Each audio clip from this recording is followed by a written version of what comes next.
How's it going, everybody? This is BeatTheBush. Today, I'm going to talk about some of the products that I've never showed you. These are the product sponsorships that fell through mainly because of quality reasons. You see, when I get these products, I put them through their paces and I use them in their most used use case and sometimes those less frequently used cases just to test out some corner cases. The purpose of this video is not really to tarnish any brand's image or anything. I just wanted to give you a glimpse into what happens in the background and some of the products that I've never talked about. It never made it on screen. This video is brought to you by Halo. They make this noise canceling S35 earphones with any kind of product sponsorship. I put them through their paces. And on my DIY channel, I compared it to this pair of Apple AirPods Max. This is 1/8 the cost of the AirPod Max. The noise canceling is actually better. 42 dB of active noise canceling. So active noise canceling, of course, works best for repetitive sounds, sort of like rumbling on an airplane, a lawnmower. Let me turn on the active noise cancellation. You can hear me if I speak loud enough. 3 ounces lighter than the AirPod Max. I found the texture of the ear cup to be very supple. It feels leather-like. And there are pros and cons to this pair of headphones.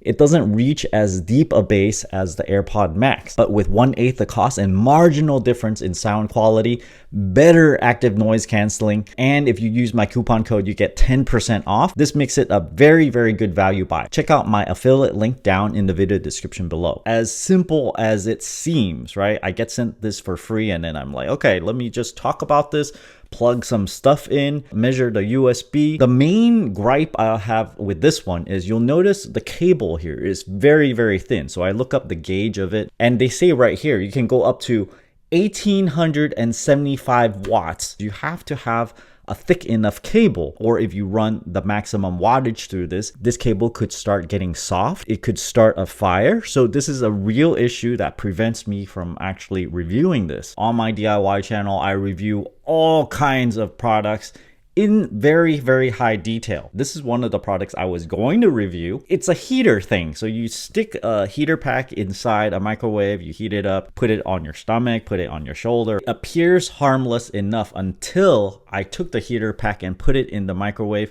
After I microwaved it, it started steaming a little bit and I actually breathed in a little bit of that and I got a huge headache. I feel like there's some kind of bad chemicals in it. I don't know what it is, but I am afraid of actually using it again. I don't know what to do with this other than throw it away. So because of that, I tell the seller and I'm like, look, there's some issue with this. And usually what happens if there is some blaring issue, they just kind of ignore me and I'm left with some product that I've never reviewed and I got for free, and it's a very poor quality product and they never reply to my email. So it just kind of hangs loose in the air like that. Here's another product. This is just part of the product here.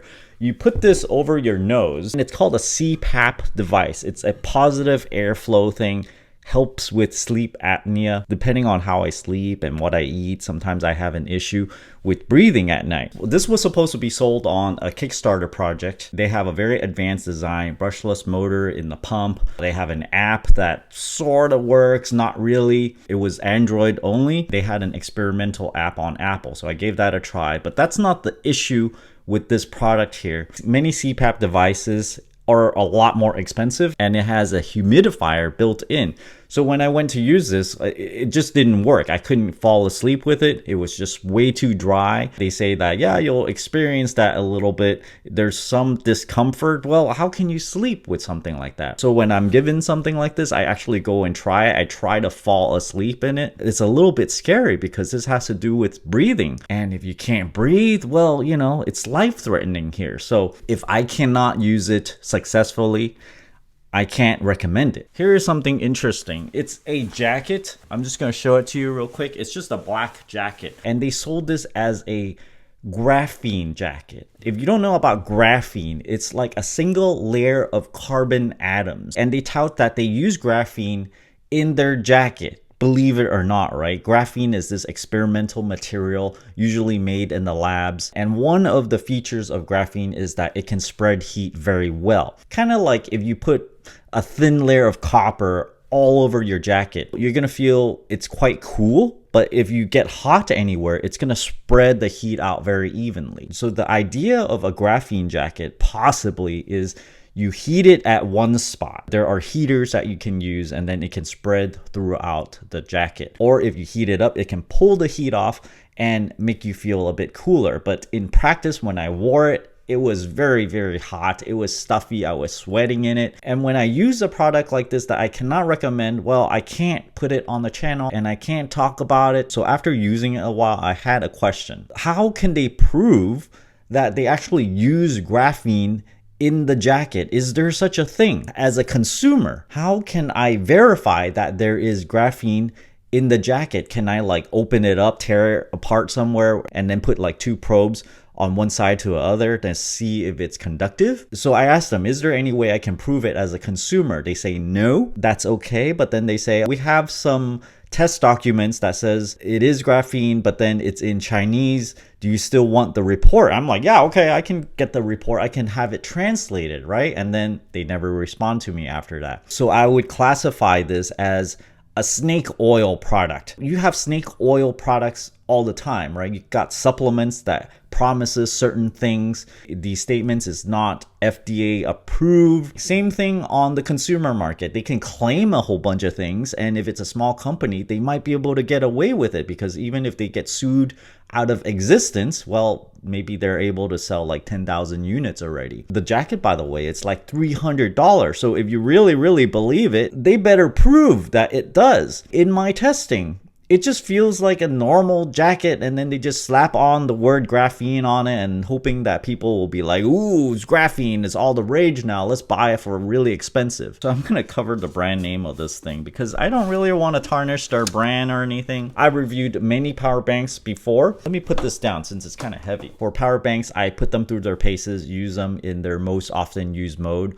Often if there is a wattage rating like 600 watts, I would put 600 watts through it and see if it works. There are issues with capacity, right? If it has 300 watt hour, I'm gonna drain it, put a watt meter on it, make sure it's providing as much. And I was only able to measure 210 watt hour out of this. So if it's off by 30%, is that good enough? The problem is when you have the AC on, it also consumes some amount of electricity that never makes it through the watt meter where you can actually measure it. This is around 20 watts or so. So depending on how long your discharge is, it's going to take away from your usable amount of energy. So I take all that into account. It's missing about 30% of capacity, and I feel like they probably just use inferior cells that doesn't have that much capacity in it. It's cheaper to buy, and on an Amazon listing, if they say it's a certain capacity, people tend to pay a certain amount. So the higher the capacity,